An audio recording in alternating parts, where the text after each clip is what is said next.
오늘 아침에 옷을 입으면서 와이셔츠를 이렇게 입으면서 보니까 와이셔츠가 볼고더라고요. 옷이 볼고도 야, 오늘이 종료주일이고 이제 내일부터 고난주간이 시작되는데 예수님의 보혈이 이렇게 묻었나. 그래서는 야, 신기하다. 그랬더니 혜상이가 아빠 그거 엄마 그 빨간 스웨터 함께 빨아갖고선 물들은 거예요. 그러더라고요. 인터넷에서 싼 옷을 사가지고 세탁기에 돌렸더니 이게 다 물들어서 뻘겋게 돼서 난 그것도 모르고 야, 예수님의 보혈이 묻었나 어떻게 진짜 이렇게 뻘겋게 됐냐. 그러고선 좋아했는데 하여튼 평소에 그랬으면 막 화를 냈을 건데 종료주일이 돼서 고난주간이 이제 되고 예수님의 십자가를 생각하고 보혈을 생각하면서 내 옷에도 예수님의 보혈이 묻었나 보다 이렇게 생각을 하니까 그것도 은혜가 되더라고요. 오늘 이제 종료주일이 됐는데요. 마태복음 21장, 마가복음 11장, 또 누가복음 19장, 요한복음 12장의 종료주일에 대한 그 기록들이 나와 있습니다.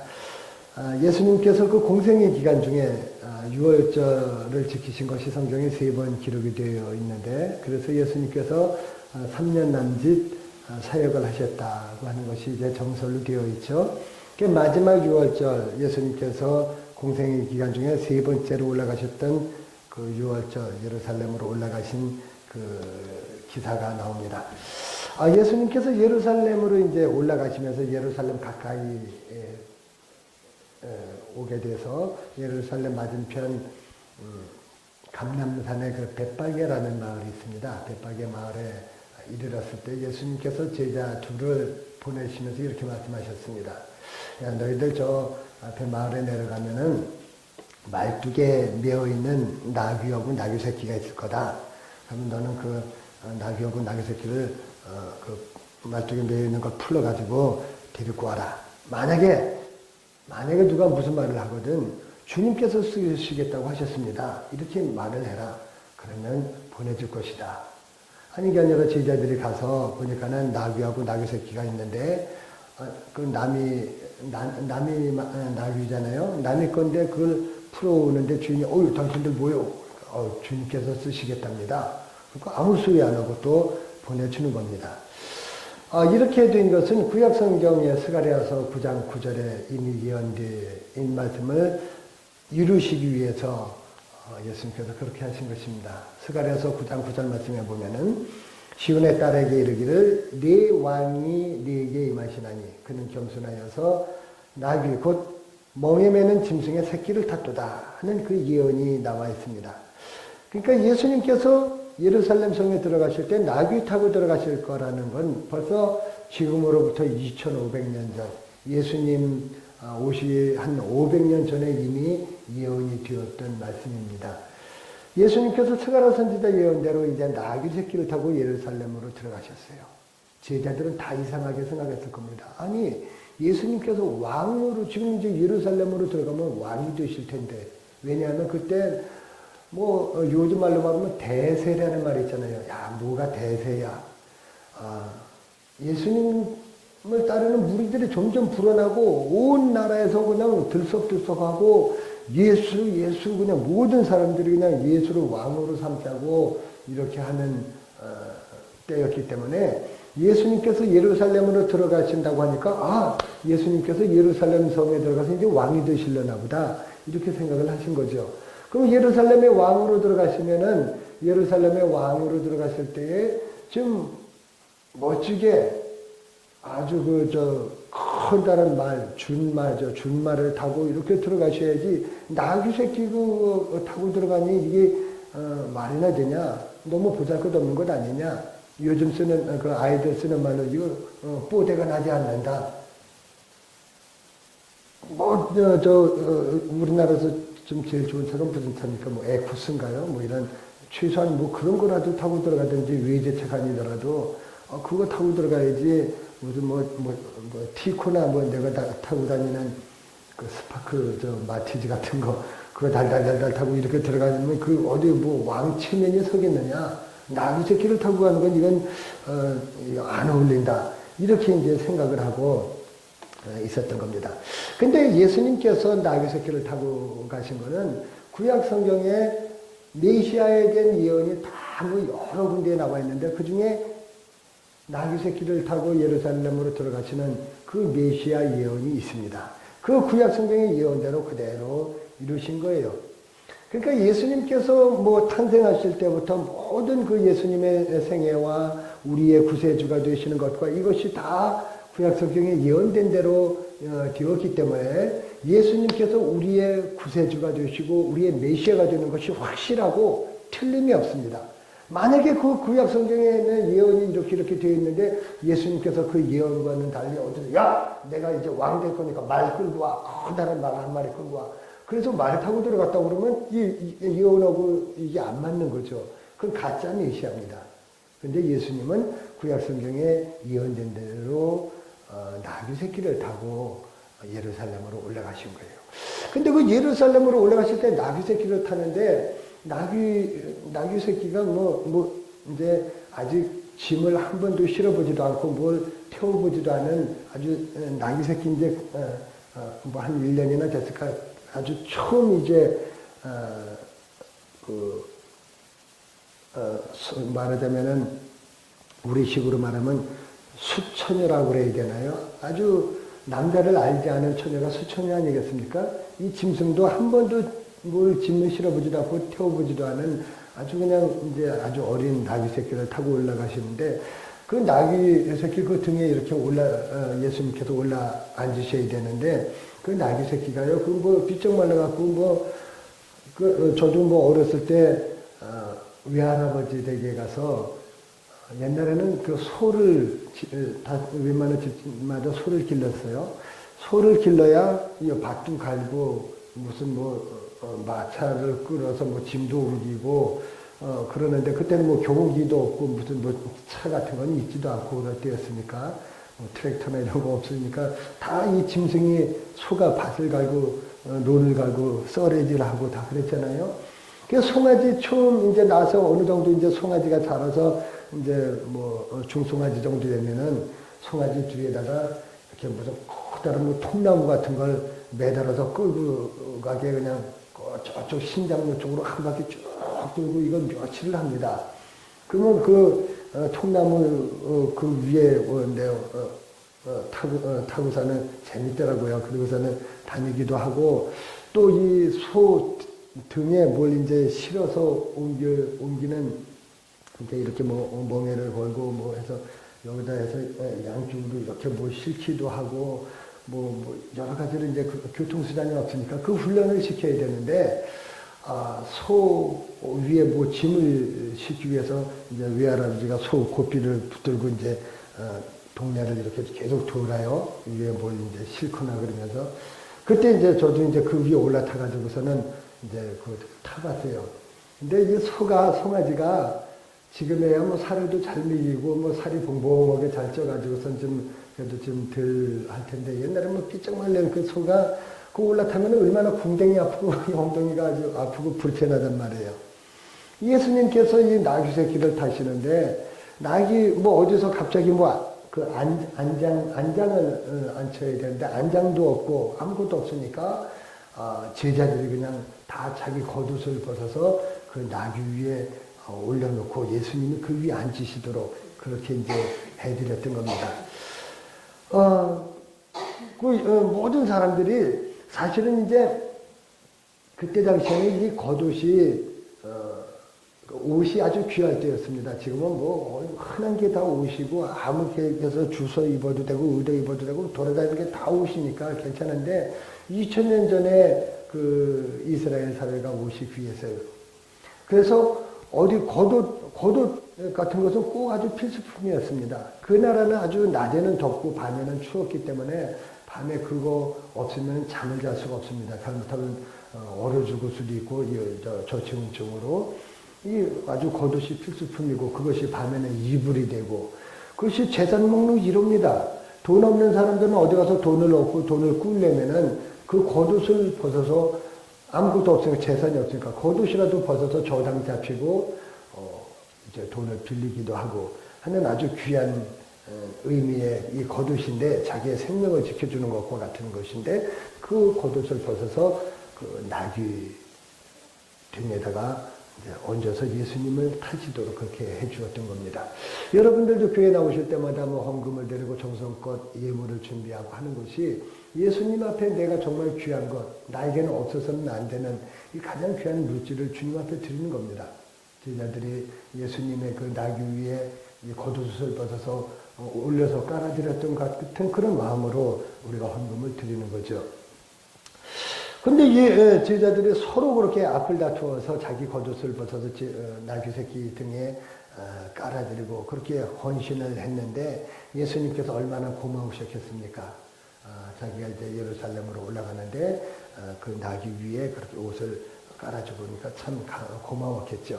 그렇게 예수님께서 나귀를 타고 가시는 동안 많은 사람들이 예수님을 에워싸고 둘러싸서 예수님과 함께 이제 가는데 앞에서 뒤에서 많은 사람들이 따라오고 앞서가고 하면서 예루살렘으로 갑니다. 그러면서 손에는 종려나무 가지를 꺾어서 들고서는 그걸 막 흔들면서 호산나 호산나 다윗의 자손이여 우리를 구원하소서 높은 곳에 계시는 그 하나님의 아들 메시아 그 이름을 외치면서 주의 이름으로 오시는 이여 가장 높은 곳에서 호산나 하면서 막 그냥 환영을 했습니다. 옛날에 뭐 요즘에는 그런 게 텔레비에 잘 안 나옵니다만 옛날에 뭐 미국 대통령이 온다거나 아니면 우리나라 대통령이 외국 갔다가 뭐 이렇게 들어온다거나 그러면 옛날에 대한뉴스 하면서 맨날 그건 맨날 나왔거든요. 많은 사람들이 그냥 태극기를 흔들면서 대통령을 부르면서 막 환호하는 그런 것처럼 예수님이 가시는 예루살렘으로 올라가시는 그 길에 많은 사람들이 이 호산나를 외치면서 종려나무 가지를 꺾어서 흔들었습니다. 그 호산나라고 하는 말의 뜻이 우리를 구원하소서 그 소리입니다. 우리를 구원하소서.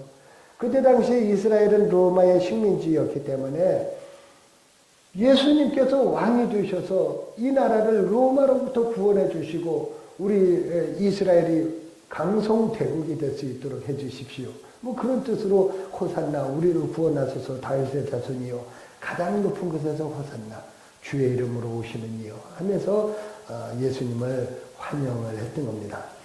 그런데 사실 많은 사람들이 예수님에 대해서 그렇게 기대를 걸고 예수님이 왕이 되기를 바라고 그랬는데 기대와는 정반대의 결과가 생겼습니다. 흔한 말로 뭐 기대가 크면 실망도 크다고 그러잖아요. 많은 기대를 걸었는데 그렇게 목이 터져라 외치고 왕이 되실 줄 알았던 그 사람들이 막 그냥 호산나를 외쳤지만 6월절 예수님께서 이제 예루살렘 성에 입성하시고 월, 화, 수, 목요일 날 4일째 되는 목요일 날 예수님께서 로마 군병들에게 체포되시고 잡히시고 금요일 날 십자가를 지고 죽으시게 됐습니다. 그래서 이 고난주간에 다른 주간 1년 365일 목요일이 52번 있지 않겠습니까? 그런데 고난주간에 있는 목요일은 성목요일이라고 부릅니다. 예수님과 같이 만찬을 하고 예수님께서 잡히셨던 그 날, 성목요일. 그리고 예수님이 십자가에 달려서 죽으신 그 금요일을 성금요일이라고 그렇게 우리가 부릅니다. 그러니까 예수님께서 왕으로 오실 줄 알았는데 로마 군병들에게 체포되시고 십자가에 달려서 죽으시니까 얼마나 허탈하겠습니까? 얼마나 실망이 컸겠습니까? 많은 사람들이 허무해하면서 그 기대가 무너지는 그 허망한 마음으로 며칠 전에 호산나를 외치면서 우리를 구원해달라고 다윗의 자손이라고 그러고 가장 높은 곳에서 오시는 이여 찬송하리로다 이러던 그 군중들이 그 며칠 사이에 확 바뀌어가지고 아주 성난 군중들이 되어서 예수님 그 골고다 언덕으로 올라가는 예수님을 따라가면서 돌팔매질을 하고 예수를 십자가에 못 박으라고 그냥 외쳐대고 그렇게 성난 군중으로 변했습니다. 예수를 믿고 교회를 다니다가 모든 일들이 잘 되고 복을 받고 형통하고 그러면은 할렐루야 찬송하고 좋다고 하는데 예수 믿었는데 일이 잘 안 되고 예수 믿었는데 요즘 무슨 박해나 이런 핍박은 없으면 그렇게 많지는 않습니다만 어쨌거나 예수 믿어도 좋은 꼴을 못 보게 되고 막 이러면 자꾸 안 좋은 일 생기고 힘든 일 생기면 금방 예수님을 배반하고 예수님을 버리고 원망하는 일들이 종종 그렇게 생기는 것을 보는데 그건 큰 잘못입니다. 예수를 믿어서 우리가 예수 믿어서 수지를 보려고 생각했다면 2000년 전에 그 제자들 예수 따르던 그 제자들하고 똑같은 거예요. 예수님께서는 세상 죄를 구원하시기 위해서 십자가 지시고 죽으시려고 오셨는데 제자들은 예수님께서 이제 왕으로 오시는가 보다 왕이 되시는가 보다 세상을 이제 호령하면서 예수님이 왕이 되시면은 내가 예수님 우편에 앉겠다, 내가 왼편에 앉겠다, 뭐 네가 높으냐 내가 높으냐 서로 싸움하고 다투고 제자들은 엉뚱한 생각을 하고 있었던 겁니다. 그런데 영어에 그 no cross, no crown, 십자가 없으면은 이 왕관도 없는 겁니다. 고난 없으면 영광도 없는 겁니다. 주님과 함께 고난당하고 주님과 함께 박해받고 핍박받는 사람이 하나님께서 주시는 위로와 영광이 있는 겁니다. 할렐루야. 오늘 봉독해 드린 이사야 50장 4절에서 9절 말씀은 예수님께서 십자가 고난을 앞두고 고난받으실 때 어떠한 각오와 자세로 임하셨는지를 잘 설명하고 있습니다. 이미 이사야서에 예언된 말씀인데요. 4절 말씀 한번 다 같이 봉독해 보겠습니다. 4절입니다. 시작. 주 여호와께서 한번 4절을 봉독해 보겠습니다. 왜 안 뜨죠? 뭐 있든 4절. 자, 다 같이 한번 4절 시작. 주 여호와께서 학자들의 혀를 내게 주사 나로 권고한 자를 말로 어떻게 도와줄 줄을 알게 하시고 아침마다 깨우치시되 나의 귀를 깨우치사 학자들 같이 알아듣게 하시도다. 하나님께서 예수님을 이 땅에 보내주실 때 무슨 신비한 힘을 주시거나 초능력적, 초인간적인 능력을 주셔서 보낸 것이 아닙니다. 물론 예수님께서 이 땅에서 사역하시는 동안 많은 기적을 베푸셨죠. 병자들을 많이 고치시고 죽은 자를 살리시기까지도 했습니다. 그러나 이것은 그분이 하나님의 아들이라는 것을 믿게 하시려고 증거로 보여주신 것이지 예수님이 무슨 600만 불의 사나이나 무슨 옛날 요즘은 나 텔레비전 하니까 요즘은 또 뭐가 나오는지 모르겠습니다. 옛날에 600만 불의 사나이, 소머즈 이런 거 그런 걸 많이 봤는데 그렇게 초능력적인 그런 사람이 아니었습니다. 성경에 보면 그분은 우리와 똑같은 성정을 가지신 우리와 똑같은 인간으로서 모든 고통을 다 당하시고 외로우시고 고독하시고 배고프시고 또 때로는 슬프셔서 우시고 또 가난하셨고 목마르시고 우리와 똑같은 그런 성정을 가진 사람이었단 말입니다. 그러나 하나님께서는 예수님에게 그 특별한 사명을 주시고 십자가의 그 고난을 이길 수 있는 그 힘을 주시고 이 세상에 사는 동안 많은 사람들을 어루만지고 그들을 보듬어 안을 수 있는 그런 특별한 사랑을 주셨습니다. 특별히 말로 곤고한 사람들을 어떻게 말로 위로하고 다독거려주고 그들에게 생명을 줄 것인지 그것을 알게 하시고 깨닫게 해주셨다고 말씀하고 있습니다. 그래서 예수님의 말씀을 들을 때 억울한 사람들이 마음이 녹아지게 되고 답답했던 사람들이 예수님의 말씀을 들을 때 마음이 풀어지게 되고 또 상처받았던 사람들이 예수님의 말씀을 들으면 위로를 받게 되고 할렐루야. 하나님께서 우리 주님에게 그런 말씀의 능력을 주신 줄 믿습니다.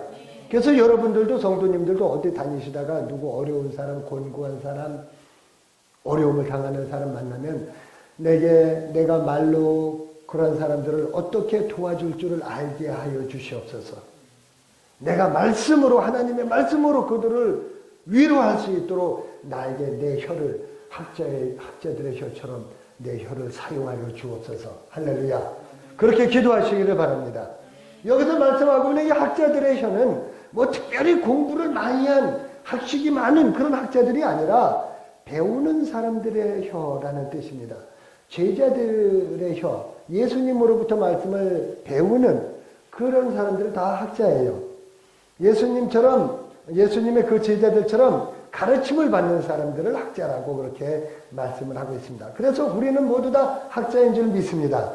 옛날에 초등학교도 못 나오고 그럴 수 있어요. 옛날에는 그랬으니까 못 배우고 전쟁통에 어떻게 더군다나 여자들은 제대로 배울 기회도 없었고 공부할 기회가 없었습니다. 전쟁통에 나무 헐어 다니고 막 이러니까 옛날에 배울 수가 없었어요. 그래도 우리는 다 학자들인 줄 믿습니다. 하나님의 말씀을 늘 배우고 하나님의 말씀을 우리가 늘 배우고 있기 때문에 학자예요. 저기 우리 산청은 우리 동네 이 산청은 선비의 고장이라고 그래가지고 저도 처음에 오갖고 깜짝 놀랐습니다. 야 요새도 저런 게 있나는데 엄마 갓을 쓰고 다니고 도포자랑 날리면서 막 수염을 이러고 다니고 여기 하동 청학동에 이제 터널을 뚫려서 요새 한 30분만 가면은 청학동인데 청학동에 가면은 그 도인들이 있어가지고 이렇게 수염을 이렇게 기르고 두건을 쓰고 그러고서는 다니는 사람들이 있어요. 지금은 이제 그 사람들 다 돈 벌려느라 무슨 대안학교 하고 막 소당 이러면서 막 돈을 버는데 옛날에는 아주 도인이라고 막 이러고 다녔습니다. 그래서 야 대단하다 이렇게 생각을 했는데 알고 보니까는 그 사람들이 도인이 아니라 이 산청에서 20년 30년 목회하신 우리 목사님들이 도인들이 돼요. 아주 도사들이에요. 저는 이제 14년밖에 안 됐습니다만 나도 우리 스파크 그 조그만 그 차가 이제 3년 6개월 7개월 됐는데 25만 킬로 탄 걸 보니까 옛날에는 도사들이 구름을 타고 다녔다고 그러는데 구름을 타고 돌아다녀도 3년 반 만에 그렇게 많이 돌아다닐 수 없을 만큼 그렇게 많이 돌아다녔으니까 나도 도사 아니겠습니까? 그래서 이 지리산에 있는 목사님들 아주 무조건 도사들이다. 그리고 여기 지리산에 있는 우리 성도님들은 다 학자들인 줄 믿습니다. 여러분들 다 학자들이에요. 그래서 이 학자들의 혀로 곤고한 사람들을 도와줘야 됩니다. 내가 어떻게 곤고한 사람들을 만나면 이 말로 도와줄 줄을 알게 하시고 늘 그렇게 기도하시기 바랍니다. 그래서 내 귀를 깨우치고 듣게 하시고 하나님께서 나를 사용하여 주옵소서 그렇게 기도하시기 바랍니다. 5절 말씀을 한번 다 같이 읽어보죠. 시작. 주 여호와께서 나의 귀를 여셨으므로 내가 거여가지도 아니하며 뒤로 물러가지도 아니하며.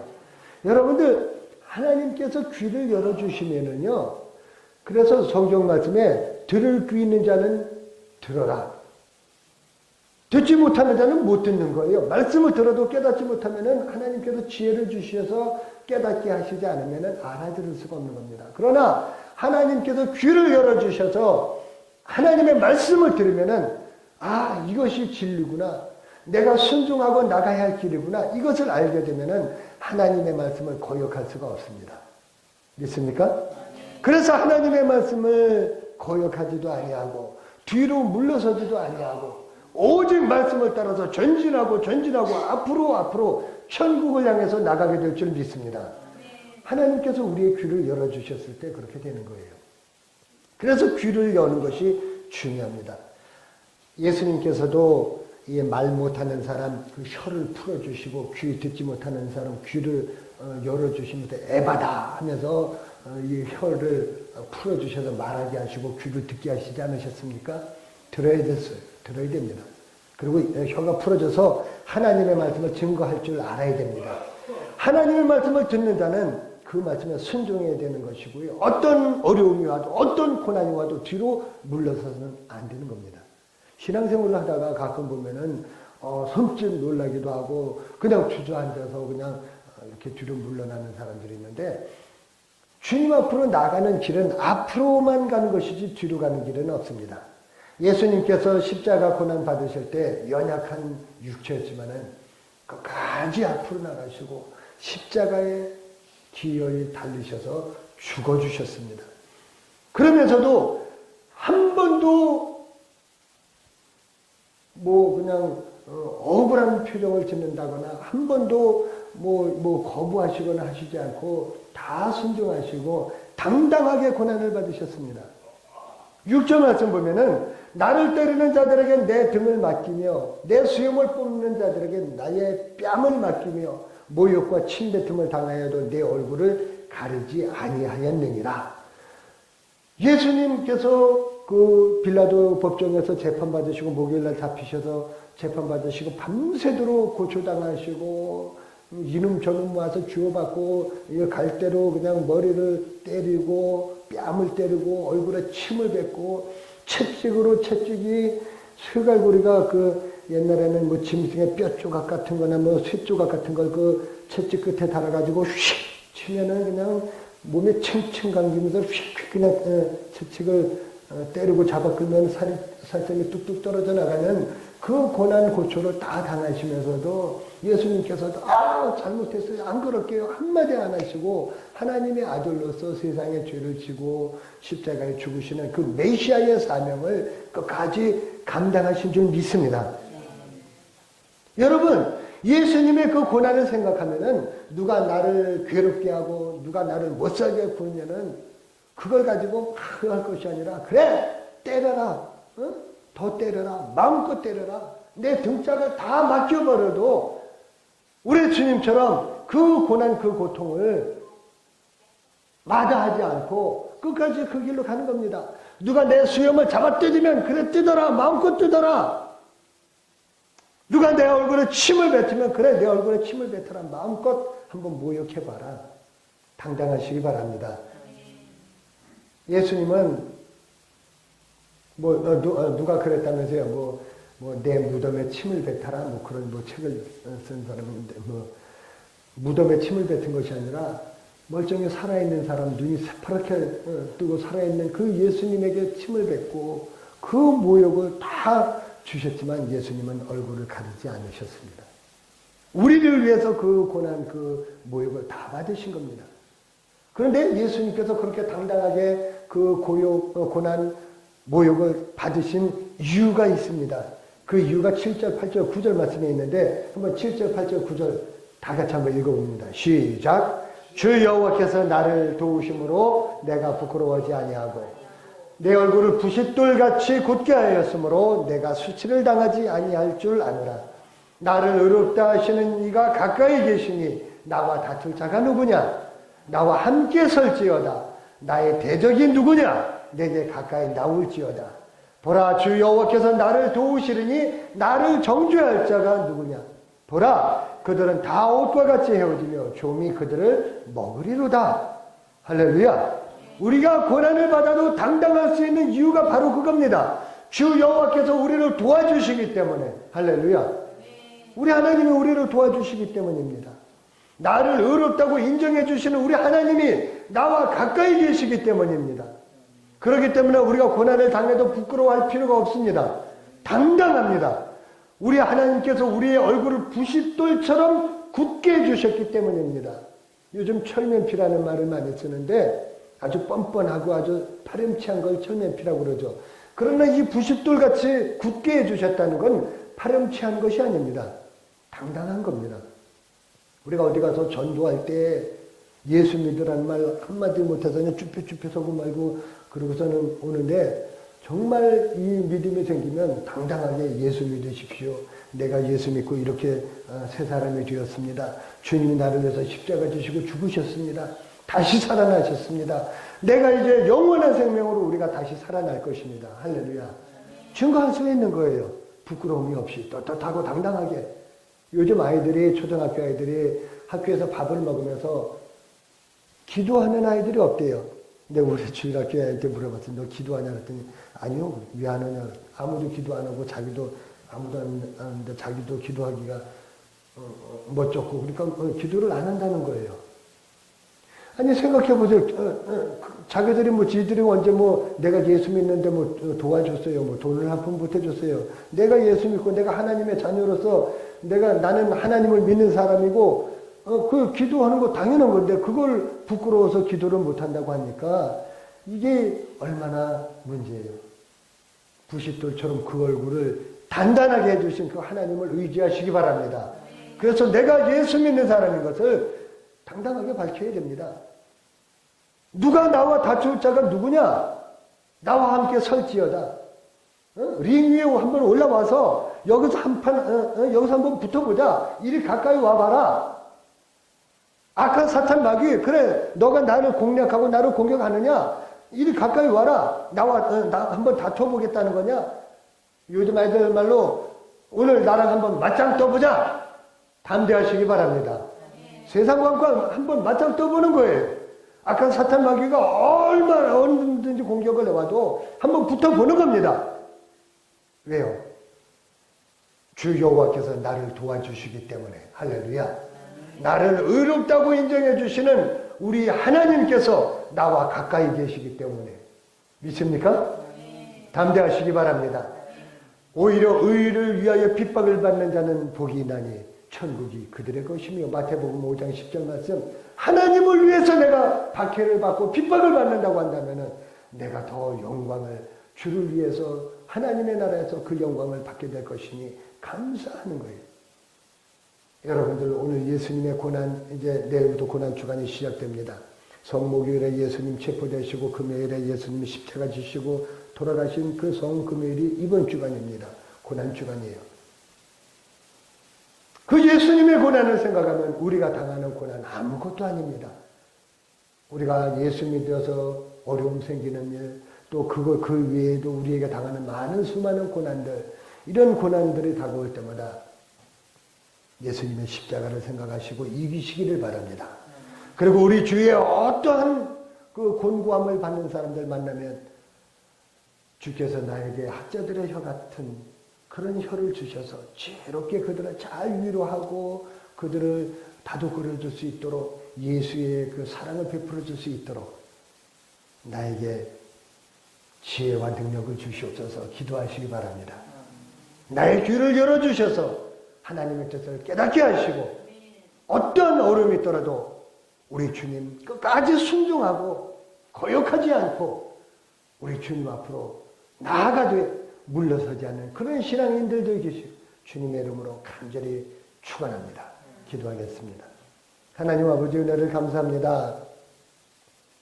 고난주간을 맞이하고 또 종료주간을 보내면서 종료주일을 보내면서 예수님의 그 고난과 십자가를 지신 그 주님의 그 자세와 각오 얼마나 대단한 것이었는지 우리가 새삼 깨달으며 우리도 주님처럼 닮아가기를 원합니다. 학자들의 혀같이 우리의 혀를 사용하여 주시옵소서. 우리의 귀를 열어주시옵소서.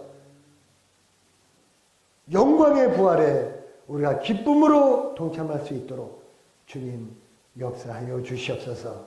예수님의 이름으로 기도하옵나이다. 아멘.